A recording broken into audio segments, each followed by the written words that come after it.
Olá, meus amados, voltamos eu aqui com o coração cheio de alegria por estar perto de vocês, por a gente poder estar aqui interagindo, né, gente?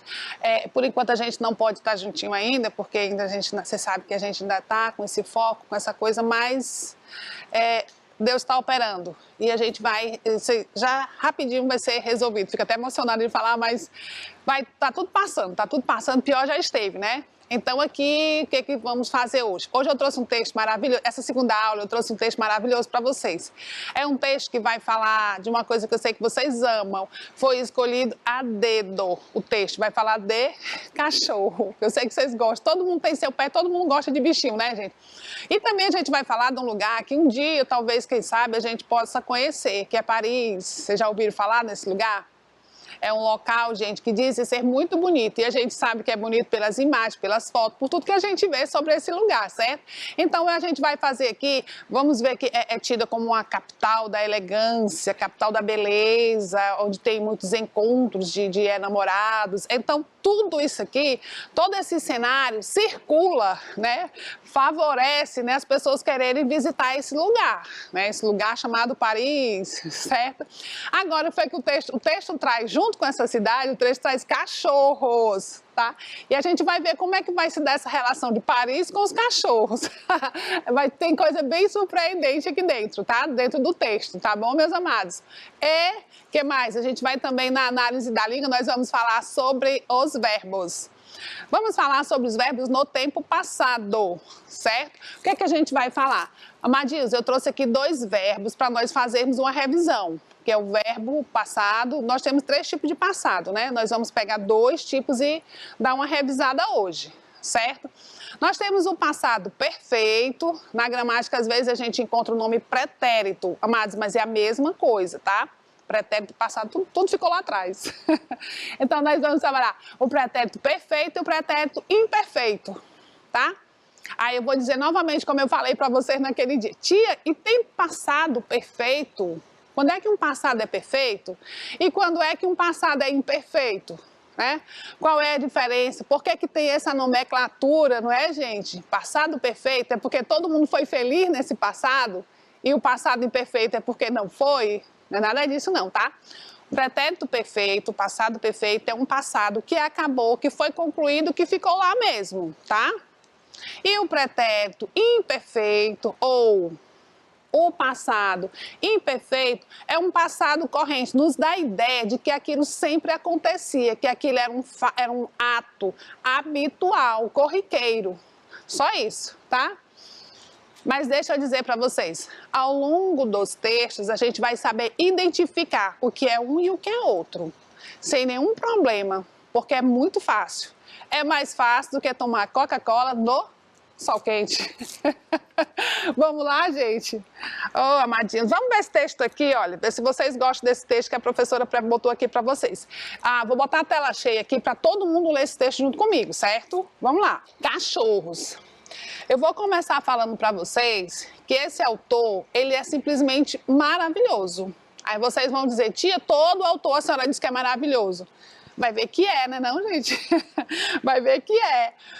Mas experimentem, vamos experimentar aqui, ler o texto do Luiz Fernando Veríssimo, tá certo?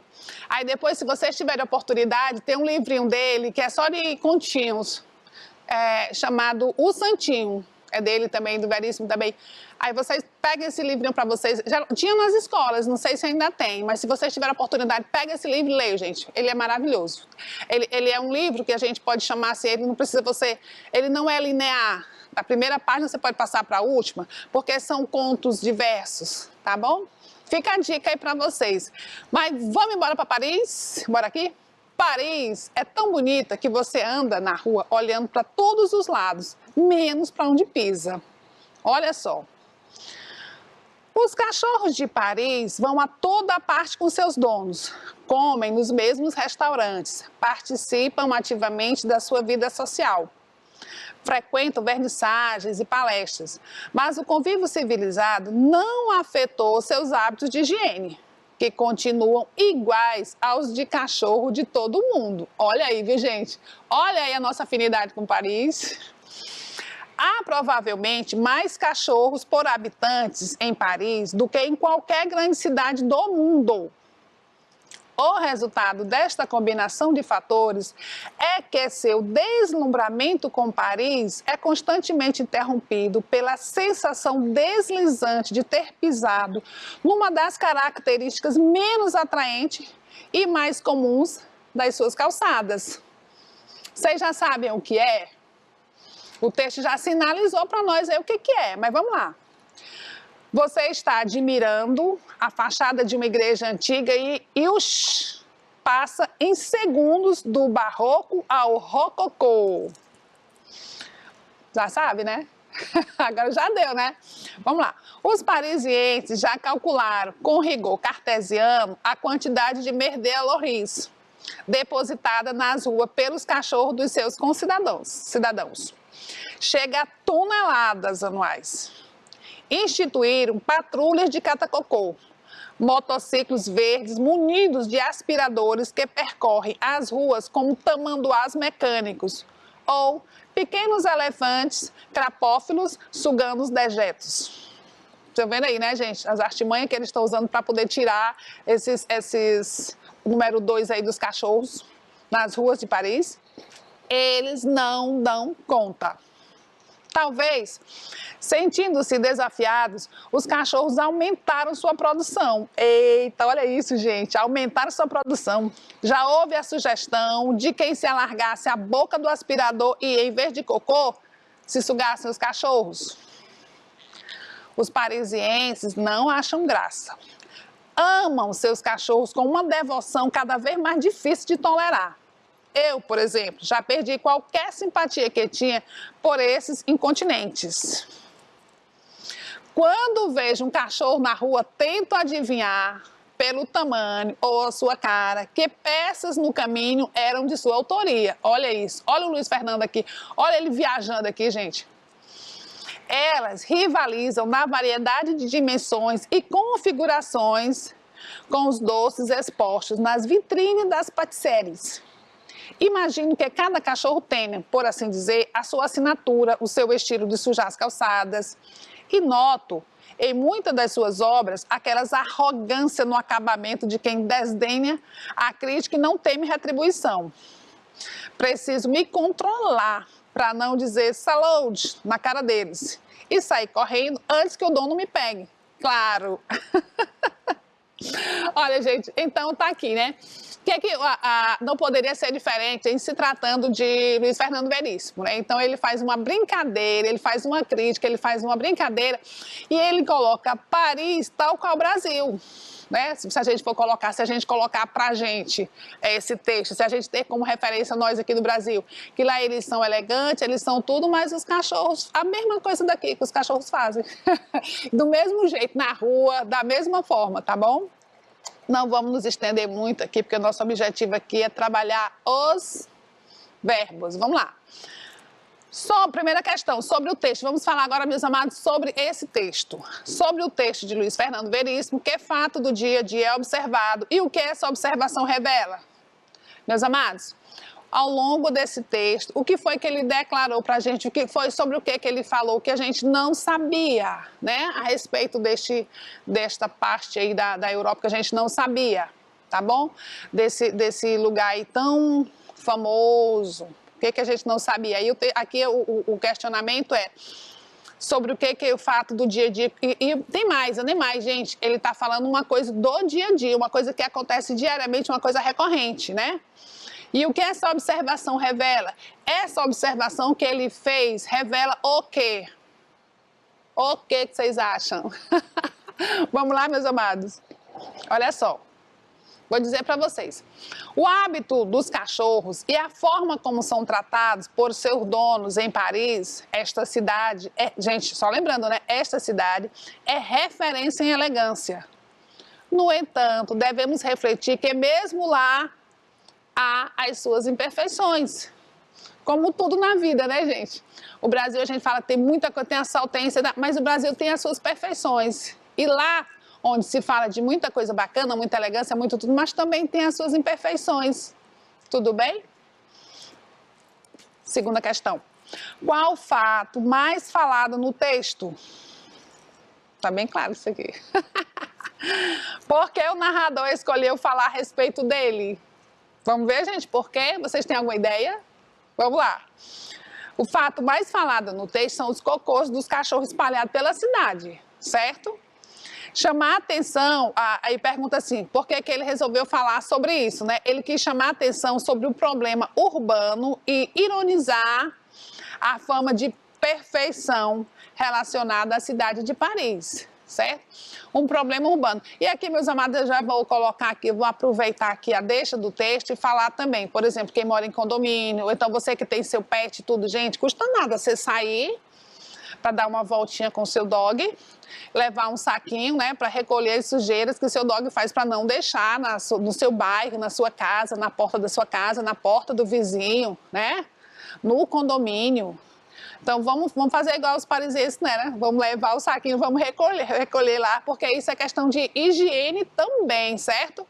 Porque às vezes a gente adora andar com o cachorro, desfilar com o cachorrinho, ele bonitinho, mas na hora de efetivar todo o leque de cuidado, a gente não tem, tudo bem? Vamos pensar sobre isso? Então, vamos lá. O fato mais falado foi sobre o cocô dos cachorros que anda espalhado pela cidade e ele resolveu falar desse assunto porque, tia, vai falar sobre isso aqui? Gente, sobre isso, porque isso tem a ver com o quê? Está chamando atenção para um problema urbano de sujeira na cidade. Só que ele fez um recorte e falou só da sujeira do cocô do cachorro, mas a gente tem que ver a sujeira na cidade, o cheiro da cidade. Tem cidade que você anda que a céu aberto é um cheiro horrível, né? Então ele pegou isso aqui e ele fez de forma brilhante, porque ele pegou logo uma cidade que é considerada a capital da perfeição, né? E trouxe para relacionar, que até lá tem esses problemas também sobre questão de higiene, problema urbano, de limpeza, né? Vamos lá, terceira questão. O que o autor aponta ao relatar que os cachorros venceram os projetos de limpeza urbana? O que é que ele quis dizer com isso, né? O que vocês acham ao longo do texto? Deu para a gente perceber o que o autor quis colocar para a gente sobre essa questão aqui, ó, que os cachorros venceram os projetos de limpeza urbana. Por que os cachorros venceram? Por que ele está falando que os cachorros venceram isso aí? Alguém tem alguma ideia? Vamos ver o que é, meus amados. Porque conservam instintos e comportamentos animais. Olha, dentro do texto, nós falamos que lá em Paris os cachorros vão para dentro dos restaurantes, comem também na mesa lá junto com os seus donos, tem toda aquela coisa assim, o cachorro tem todo aquele glamour, como se fosse uma pessoa. Mas ele ironiza dizendo o seguinte, que eles conservam instintos e comportamentos animais. Porque muitas vezes o cachorrinho é melhor tratado, meus amados, do que uma criança, né? Se a gente fizer assim, às vezes, uma relação, observar, tem casos, tem fatos que os cachorrinhos, eles são bem mais tratados que um ser humano, uma criança pequena. Então, ele coloca aqui de forma sutil e brilhante que, apesar deles serem bem tratados, eles conservam instintos e comportamentos de animais, né? Que é fazer suas coisinhas no meio da rua, onde quer que eles estejam, tudo bem? Vamos aqui, olha do outro lado. Olha a outra parte aqui da tela. Os parisienses já calcularam com rigor cartesiano, ou seja, bem calculado, a quantidade de merdeia a Loris depositada nas ruas pelos cachorros dos seus concidadãos. Eles já calcularam. Meus amados, e aqui a gente vai para a análise da língua. Aqui a gente vai para o verbo. Vamos ver quem é que está destacado. Qual é a palavra que está destacada aí? É calcularam. Tudo bem? E essa palavra, sobre essa palavra, ele quer que a gente responda. Essa palavra aí, ela indica um tempo passado. O que é que ela indica? Deixa aí um segundinho para vocês. Na tela cheia.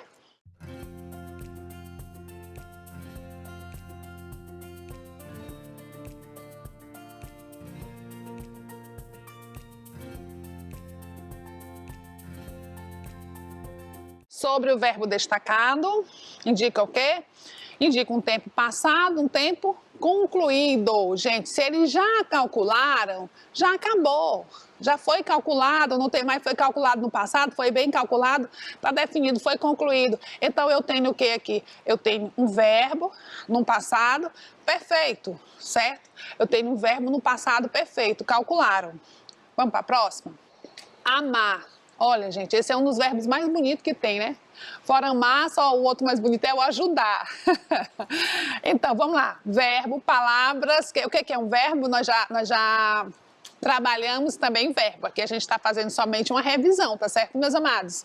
Então, o que é verbo? Verbo, palavras que alteram sua forma, sofrem variações para indicar tempo presente, passado e futuro.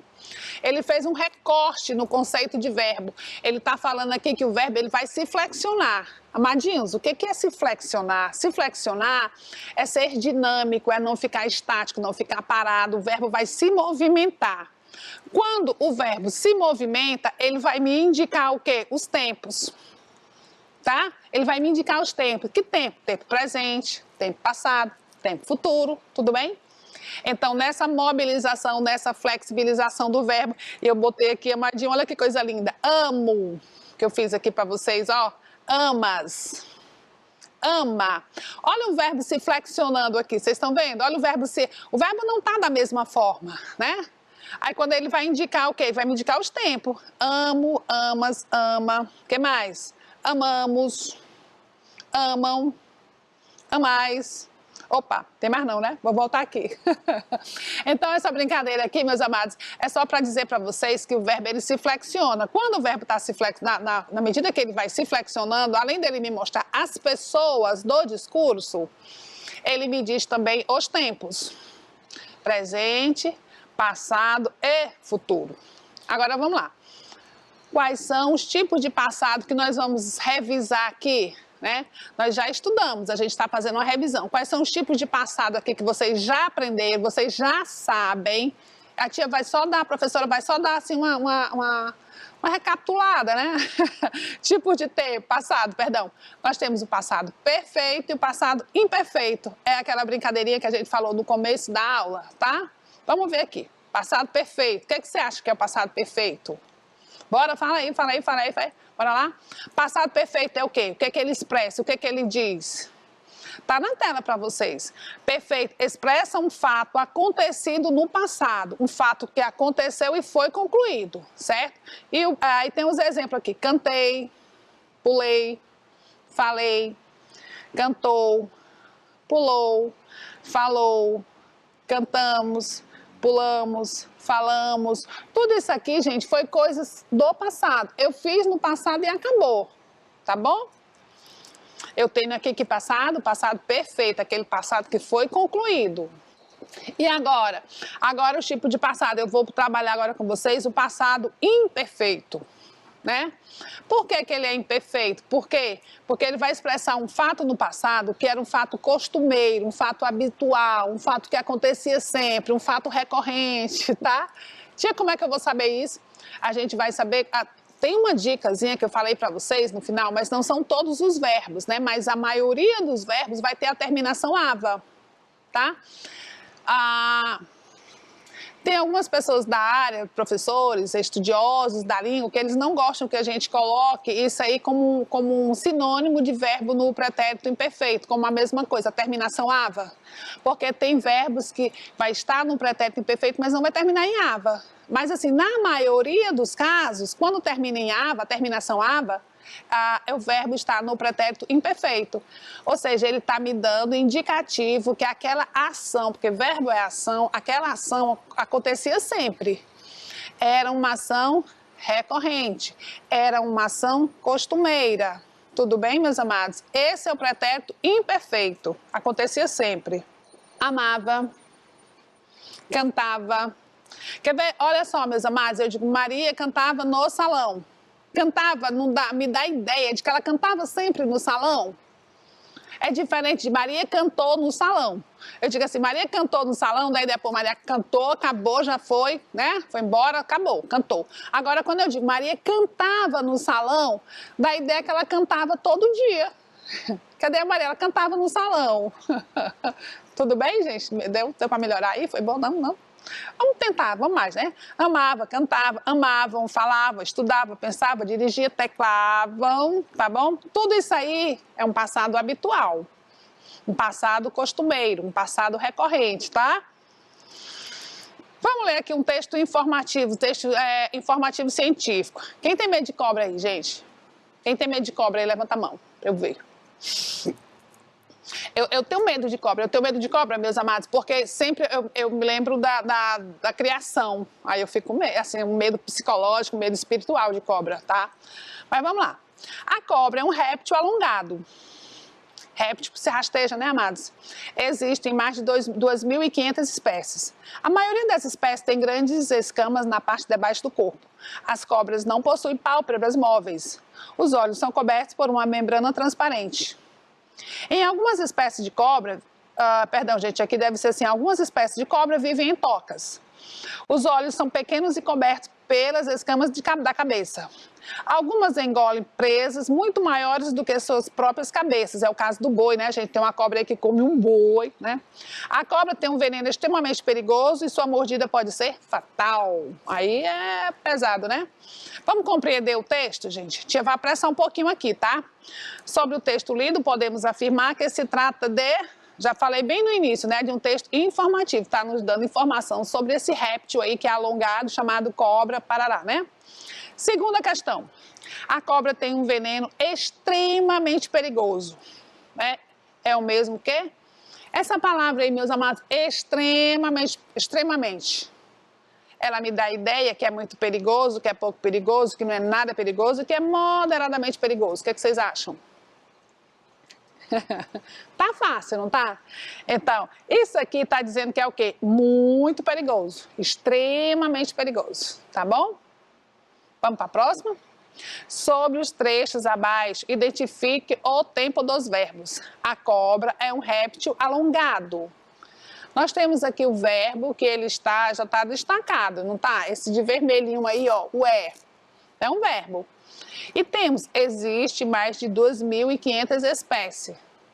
Também está destacado, existe aí. O que é que ele quer saber? O que é que o comando quer saber? Ele quer que eu diga o tempo do verbo. Se é presente, passado ou futuro. O que é que vocês acham? O que é aí? Qual é o tempo que está esse verbo aí? Tempo presente, tempo presente. Está no presente. Agora, olha só o que é que vai mandar a gente fazer. Coloque os verbos da questão anterior no tempo passado. A gente vai brincar, né? Eu boto no presente, boto no passado, boto no futuro, a gente fazer aquela dança dos tempos. Coloque os verbos da questão anterior no tempo passado. Vamos lá? Qual é o verbo? A cobra era um réptil alongado. Existia mais de 2.500 espécies. Tudo bem? Então, a gente pode fazer essa brincadeira, meus amados, em casa, para eu ir treinando. Eu coloco o verbo está no presente, pois eu vou botar ele no passado. Ele está no passado, vou colocar ele no futuro, tá bom? Só para brincar e aprender mais. O que vocês acham? E tem um textão aqui, né? Pandora, por Pedro Cardoso. Pedro Cardoso, gente, acho que é aquele ator que trabalhava na Grande Família, é um ator aí que trabalhava num seriado aí de uma TV aí, tá? Então vamos lá. Em outubro de 1999, me mudei para El Cabrone, na Colômbia. Vim morar aqui e estou indo conhecer minha nova casa. Ou não tão nova. Uma antiga mansão velha e calma. Um bom lugar para um estudante de medicina estudar. Ou não tão bom. Desde que vim morar aqui, percebo que não estou sozinho. No banheiro, na cozinha, sinto que há alguém. Hoje mesmo, quando eu estava lendo um livro, algo de estranho me aconteceu. Primeiro, um vulto na janela e depois um problema com a luz. Então uma voz me chamava, Jack, Jack. Na hora entrei em pânico. Rapidamente fui para o porão e me tranquei lá. De repente um estrondo, cabum! Algo está batendo forte na porta do porão. Como a casa era velha, a porta não resistiu. Lembro-me de uma linda mulher de cabelos negros e pele branca. E de repente, apaguei em um desmaio profundo. Quando acordei, estava deitado numa cama. Então ela chegou, muito linda, se aproximou e disse, Jack, eu sou alguém que vai mudar a sua vida. Se você quiser, é claro. Eu sou uma mulher comum e meu nome é Pandora. Você sempre foi tão certinho. Jack, que tal deixar a vida lhe surpreender? Eu achei estranho, mas como vivia angustiado, resolvi me aventurar. Pandora havia me dito, deixe a vida lhe surpreender. E como a mesma havia falado, então acabou me surpreendendo. Então, numa noite acordei nu e amarrado, num caldeirão coberto com um líquido preto e grudento. Gritei por ajuda até que ela apareceu. Pandora e seu lindo rosto se foram e no lugar rugas e verrugas surgiram. Pandora era uma bruxa e me enganou. Fiquei com o coração partido por traição. Ai, gente, que bonitinho, né? O que fez ele ficar não foi só a traição dela, porque ele tinha havido se apaixonado por ela, né? Vamos lá. A gente não vai se deter muito no texto, meus amados. Vamos para a análise da língua, né? Sobre o texto lido, podemos afirmar que se trata de o que é que vocês acham? Rapidão. Hein? Isso aqui é um conto de suspense, né? Porque nos direciona para uma coisa e você vai indo e já surpreende total, né? É sempre com taquicardia, né? Ele estudando, a janela batendo e tal, então dá um suspensezinho. Quando acordei, estava deitada numa cama, então ela chegou. Amadinhos, esses verbos destacados se encontram em que tempo? Né? Vocês já sabem, no tempo passado. Olha só, vou adiantar aqui um pouquinho, se der tempo a gente volta para explicar melhor, tá bom? Leia o trecho e responda sobre o verbo destacado. Na hora, entrei em pânico. Esse em pânico aqui indica o quê? Esse verbo indica o quê, meus amados? Um fato terminado em algum lugar, em algum momento do passado. Se foi terminado, se foi concluído, se foi em algum momento passado, ficou lá, então nós temos um pretérito, um passado perfeito. Como a casa era velha, a porta não resistiu. Então uma voz me chamava, Jack, Jack, tá bom? O que é que ele quer? Nós já observamos os verbos destacados. Quais são? Resistiu e chamava. A gente vai escrever o quê? Escreva no quadro os verbos que correspondem a cada uma das ideias. Olha só, gente, isso. O quadro 1 e o quadro 2. Então, o que é que eu vou fazer aqui? Eu vou dizer o que resistiu. A palavra resistiu me dá a ideia de quê? Em se tratando de passado, meus amados, eu estou falando de passado, certo? Um fato acontecido uma vez no passado. Resistiu. Como a casa era velha, a porta não resistiu e acabou a conversa. Ela não resistiu. Ela esculhambou, não prestou mais, quebrou, enfim. E o outro chamava, Jack, Jack. Gente, chamava, da ideia que chamava sempre, né? Então, uma voz me chamava. Ele falta dizer assim, então uma voz me chamava sempre. É um fato habitual, um fato costumeiro, um fato que acontecia sempre. Tudo bem? Acabou. Meus amados, amadinhos e amadinhas, o que foi que nós estudamos hoje? A gente estudou leitura e compreensão dos textos lidos. Nós também fizemos o quê? Trabalhamos com verbo e uso do tempo passado nas histórias. Tudo bem? Eu espero que vocês tenham aprendido um pouquinho mais nessa revisão. Eu espero que vocês tenham aprendido um pouquinho mais nessa revisão. Tudo bem? Obrigada. Meus amados, obrigado em primeiro lugar a Deus pela oportunidade que Ele nos dá de servir. Eu sempre falo a vocês que servir é melhor do que ser servido. Você que está na condição de servir, você está muito bem, tá bom? Agradecer a vocês a oportunidade de estar aqui. Agradecer a vocês a oportunidade da gente estar aqui interagindo e contribuindo com a aprendizagem de vocês. Beijo no coração e a gente se vê se Deus quiser, tá bom?